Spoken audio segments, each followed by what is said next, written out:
Hi, and welcome to the Macro Show. We talk macro, trying to make sense of markets that, they really don't make a whole lot of sense. And today, FOMC day, Powell presser, and yes, the kingdom was under siege again early this morning. As many of you know, the kingdom walls were once again seeing attackers try to climb over. We fended them off, and yet, of course, the moment the FOMC press release hit, the attackers came back, but yes, again, we fended them off, even though there weren't any changes in today's press conference, but we will adorn the crown as a sign of who is the true king against all this onslaught of sellers who think interest rates are going up.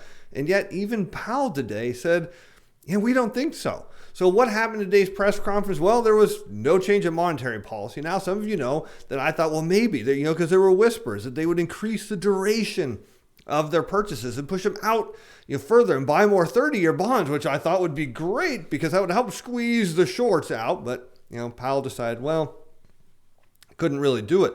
But what we did learn is that he was very, very nervous. In fact, this is one of the most nervous I have seen him in a press conference. And he said, well, why is he nervous? Well, it's simple.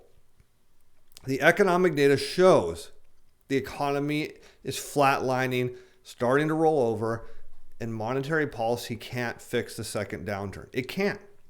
It doesn't have the power, it doesn't have the ability. Now, keep in mind, Powell is like the emperor who we think has clothes but doesn't. And if there is another downturn and he kicks up more monetary policy and it doesn't do anything, which it won't, what do you think the reaction will stock market be? It'll be very negative and people will lose faith in the Fed and sell. And that is what he's worried about. But because the Fed is reactionary, he can't go out and say, well, we're going to do a whole lot more. Now, he was kind of hammered a bit during the Q&A session, and he did say, yes, we can do more. We didn't think we should, but we can. And he said we can shift out the curve, which is great. The more he says that, the more we know, as I've said, the end game is going to be when he is forced to do more QE and he goes out in the curve. If the short squeeze hasn't happened by then, it will happen when they go out and buy more, a lot more of these 30-year bonds. Because keep in mind, as it is, and I just ran the numbers this morning, the average take by primary dealers at an auction over the last, say, 6 or 7 months is around $5 billion of new issuance. The Fed's buying $10 billion a month. So that means $5.5 billion has to be sourced by the primary dealers from the market to feed the Fed alone, not to meet any other demand, just to feed the Fed. And yet somehow people believe that when you constrict supply or contract supply, at a time there's demand, and we know there's demand because of Treasury auctions, that somehow that leads to interest rates going up? No, it's why interest rates can't go up, why they keep having this downward pressure, despite you have record short, record selling. Everyone is trying to get long or short the long bond because they think inflation's coming, and yet it never shows up in the data. It shows up in some of it, but not enough of it. Well, let's take a look at what the Fed thinks, because again, the beauty of the spell of Sorcerer JP is it renews. Whereas the sellers, they have to commit themselves and they have to hold those short positions and they can lose money on them and they have to support them.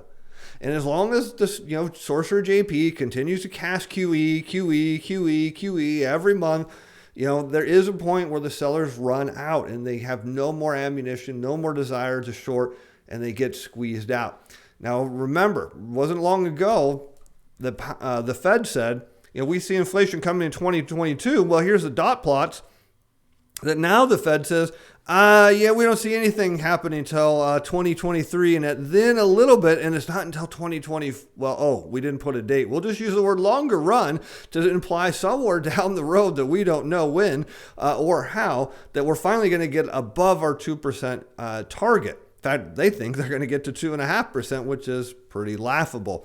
All that to say is we know that QE is not going to end at the end of this year. It's not going to end at the end of next year. As Powell suggested in prior press conferences, they might taper at the end of 2021. Now you're looking at QE all the way through 2022 with the potential somewhere in here that they're going to increase it probably sooner than later. And they're going to have to go further out the yield curve sooner than later, because the reality is they're going to be doing QE probably, forever. Let's take a look at the economic data. And man, there's a whole bunch of it. We're going to get into the oil data and everything you've been asking for. Let's start South Korea exports. Going back to Monday, exports were held at 4.1%. So this is good. It's not great, but it's good that it's positive. Imports into South Korea still are down. So nevertheless, they're exporting more, but they're not bringing in more, which would suggest that at some point exports are headed down. China's industrial production held at 7%, so nothing major there. Retail sales in China disappointed, came in at 5 instead of 5.2. And let's get into the Tuesday data. We've got export prices out of the U.S., import prices. Now these matter because you can see it rolling over. So here's export prices. This is what American factories and producers are sending out to the world. You can see the disinflationary forces started in mid-2018, going into the pandemic. Actually, we had deflationary forces into 2019. The pandemic hits, major deflation, and we're still exporting deflation. We've been exporting deflation since almost early 2019, and that is not good for revenues and profits. They want to see higher export prices. How about import prices? This feeds into the CPI. This is one of the things that people don't get. They just assume that the Fed is printing money, consumer prices have to go up, and here is the import price index, which went from minus 1.2 to minus 1.3. You want to know why we're not seeing consumer prices rise? Because we're importing deflation, and we've been importing deflation since late 2018. I mean, think about that. We've been importing deflation. So the global economy has been deflating since late 2018, early 2019, depending on the import and export data. What else we have next? Capacity utilization. Again, everyone's like, okay, we're going to see inflation in the factory sector. No. Take a look at capacity utilization. It's, momentum is slowing. I mentioned this last month. It's slowing. This is what percentage of factories are being utilized in the U.S. You want inflation? You got to get up here to the 80%. You're not going to see inflation here, and we're well below where we were going into the pandemic. So we already were seeing disinflationary forces here, and it's very clear. You can see the deflation in the export data. That is, again, like I said, the momentum is slowing. Import prices are rolling over, looking like they're going to head lower. Deflation, deflation, deflation, and you see it in industrial production data. Look at this. It's nowhere near where it was. People say, well, the economy's recovered. Not even close. People are bidding up industrial stocks. Meanwhile, industrial production is back where it was, in 2017. I mean, think about that. We've lost 3 years of industrial production.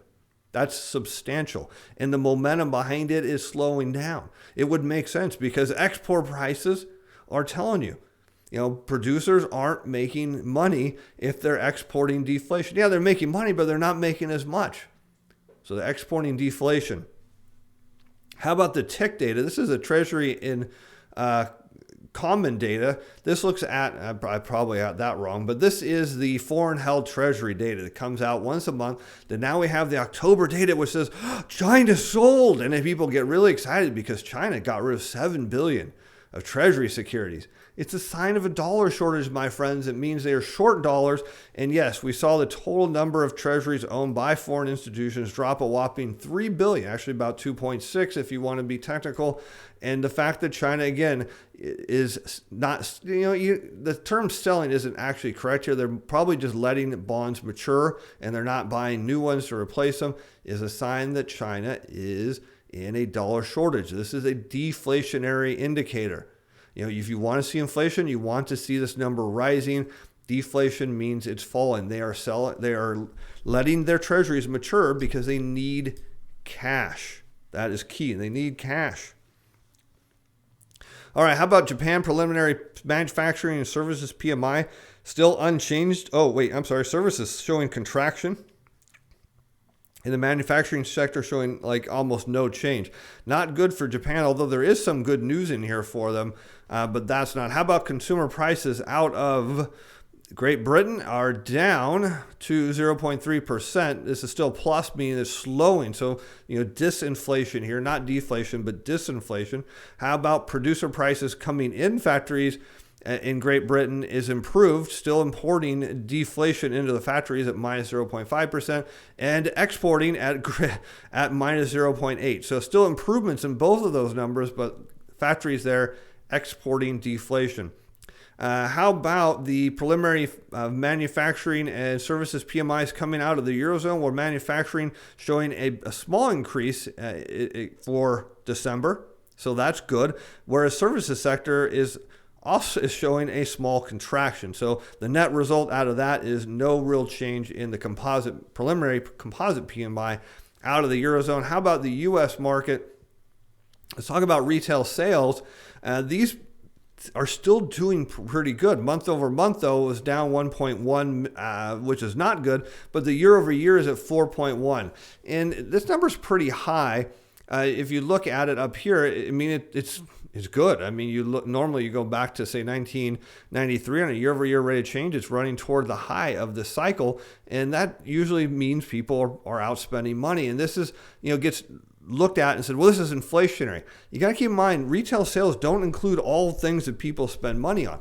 So what's happening now is, instead of being able to spend money on other things that they can't, people are shopping and spending it on things that are showing up in retail sales. So you get this whole notion that, retail sales are inflationary. It's going to lead to mass inflation. Well, I overlaid the consumer price index in red. I know some of you, that's not your favorite indice, but it is consistent in its returns looking here, and we can use it to see that there are periods, well, and not many of them, that suggest that rising consumer prices, as we see, or rising retail sales, should lead to rising consumer prices. In fact, if you look back here, it's pretty rare that you see rising retail sales and falling consumer prices, which is telling you that at some point all of this money being spent in the retail sector is going to go away. In fact, retailers, because you see consumer prices are falling, do not believe that this will last. They don't believe there's downward pressure on prices. What does that mean for interest rates? Well, it means the same thing. Here's 10-year Treasury yields. Again, people think, rising retail sales, it must be interest rates have to go up. Well, yeah, potentially people are using their credit cards, and they're not. We know this from the H.8 data, as people pay down their credit cards, so they're using cash. And here you can see that there's no real relationship between retail sales and 10-year Treasuries, because 10-year Treasuries have continued to go down, and retail sales have, on a year-over-year basis, have been fairly consistent, kind of around, we'll say the 7.5% range. So what does it tell us? Is the rise in retail sales indicating an increase in Treasury yields? No. You can't make that connection. How about coming into the preliminary factory and services PMI for the United States? We see the manufacturing is virtually unchanged at 56.5, showing an expansion in the sector, but not a big one. And so we look at that and saying, well, it's starting to peak. Right, it's starting to peak out. How about the services sector? This one I'm surprised that it's still showing this strong.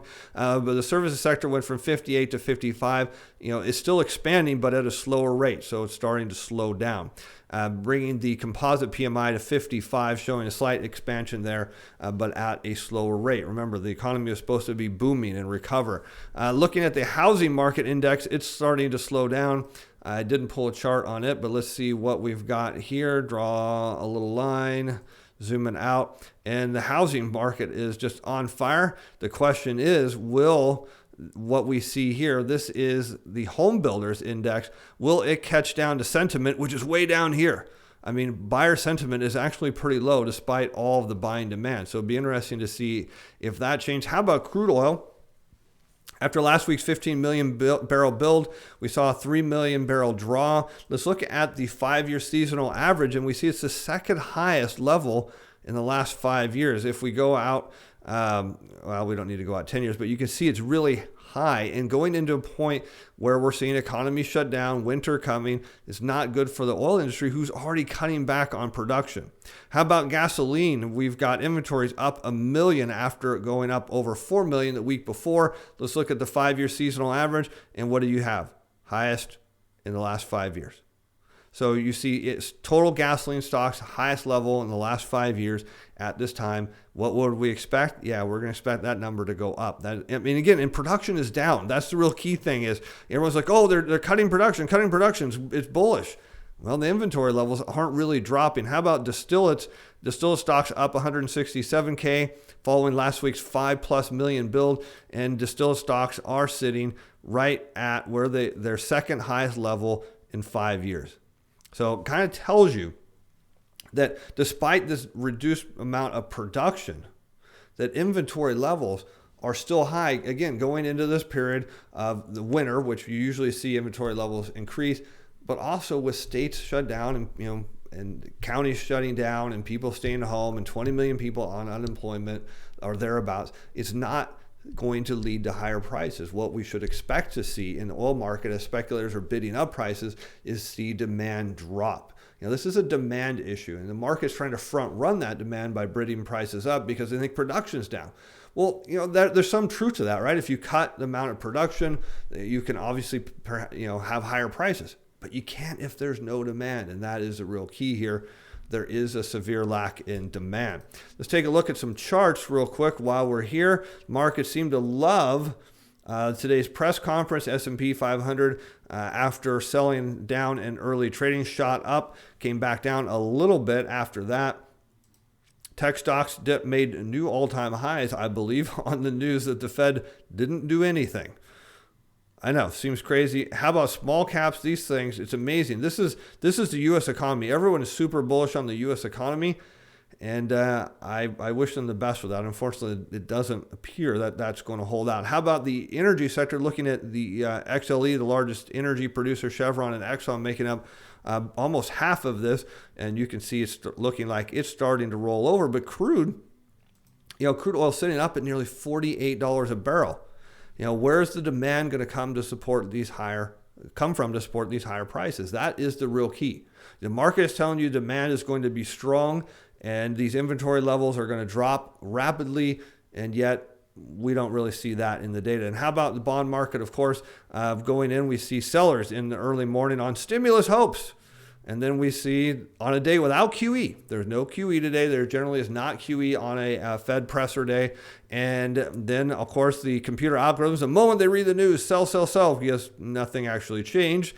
And then, of course, what happens normally is you fade the initial reaction. Bond prices rallied up, closed down slightly on the day, and are up a little bit in after hours trading. I'll presume that's because there's still no stimulus in the data. How about the dollar? It rallied on the on the Fed news. Remember, fade the opening move, and certainly it did. Dollar is trying to break down. I know many people are rooting for that. They want to see a weaker dollar, but it's really just still sitting right here at the upper end of what was resistance going back to early 2018, and is trying to find support there. How about gold? While we're here, let's take a look at gold. Finding under its 50-day moving average. Looks like it's finding support at 1820. I still remain bearish on gold. We'll see what happens, but it's found some buyers here between the 1800 and 1820 mark. But as far as what the Bond King cares about, the walls of the kingdom have held. There will be more of Sorcerer JP's magic. And once all of the shorts are done selling and holding the record amount of positions, well, they'll slowly get squeezed out. And then what I expect to see is a big move like we saw earlier in January to March, where the markets take off, bond markets start to take off, except now we're going to do it with the biggest short squeeze in the history of the bond market. And I know you like that too, and I know you like stick signs. So be sure to like, be sure to subscribe, and thank you all for being fans. I appreciate all of you, and look forward to seeing you in the comments. And with that, I'm Steve Van Meter. We'll be back on Friday to take a look at the economic data, we do that anyways, but the banking data. What are we looking for? Further contraction in the lending market. The bank's doing what? Yep, buying more bonds. You got it. Until then, bye now. The content of this video is provided educational, informational, and is not intended to provide investment or other advice. It is not to be construed as recognition or solicitation by a selling security and financial instrument or participate in a particular trading strategy. This video was prepared by Stephen Van Meter on personal capacity. The opinions expressed in the video that I know do not reflect the valid financial advice or Stephen Van Meter Financial.